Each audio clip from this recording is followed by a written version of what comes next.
garadkii iyo aqoon-yahanada gobolka Awdal ayaa ku guuleystay inay dhexdhexaadiyaan koox dhowr maalmood ka hor kaga dhawaaqday magaalada Boorama inay yihiin jabhad ka soo horjeeda xukuumadda Somaliland. Kooxdan oo la magac baxday Jabhadda Cawaale ayaa maanta waxa ay sheegeen inay heshiis aqbaleen kadib markii cadaadis xoog leh uga yimid aqoon-yahanada iyo cuqaasha gobolka Awdal.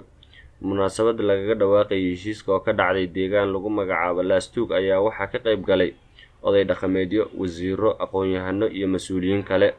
Sarkaal u hadlayay jabhadda ayaa sheegay in wixii ay tabanayeen ay u gudbiyeen wasiirada iyo aqoon-yahanada isla markaana ay diyaar u yihiin inay joojiyaan falalkii ay damacsanaayeen. Jabhadda Cawaale maanta oo ay 14 bisha tahay waxa aan ka noqonnay ururkii Jabhadda Cawaale ee aan ku dhawaaqnay sabab awgood iyada oo nin tolla aan dhaari u bixin waxa aqoon-yahan iyo saraakiil iyo madax ay tolkaya ahaa ay nagana qabsadeen taladaasi. waxaan yeeli lahayn iyo waxaan qabsan lahayn annagoo ugu tala galay dhimasho haddana waxa weyn nin tol dhaari uma baxdo. waxaan ka udur daaranaynaa Cawaale waxa weyn nin tol lihi guul ma gaaro waa laga qabsan karaa mana dhaaran karo. aan noqonaysaa inaan Cawaale ka noqonay maanta oo bishu tahay 14.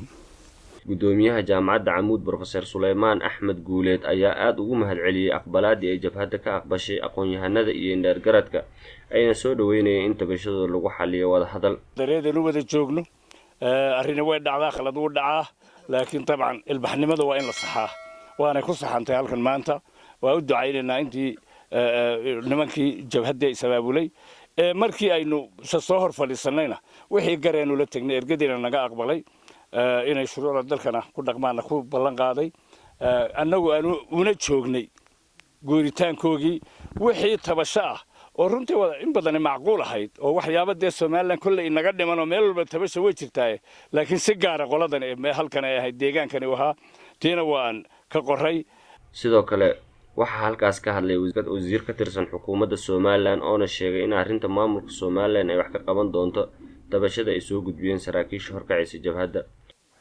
arrin intii muddadii dhaweydba culays lagu ahaa gobolkana ku ahayd reer ahaanna inagu ahayd oo walwal badan ka qabnay waxa weeyaan maanta alxamdulillah inay soo xidhantay ay jabhaddii naga aqbashay ay ballan ay ku qaadeen inay guurayaan imika aad iyo aad bay iyaguna u mahadsan yihiin.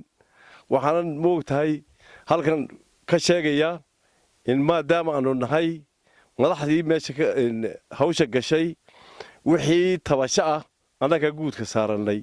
waxaa soo baxayay maalmihii la soo dhaafay cabsi ka bilaabatay magaalada Boorama kadib markii ay jabhadda weerar ku qaaday saldhigga booliska ee magaaladaas.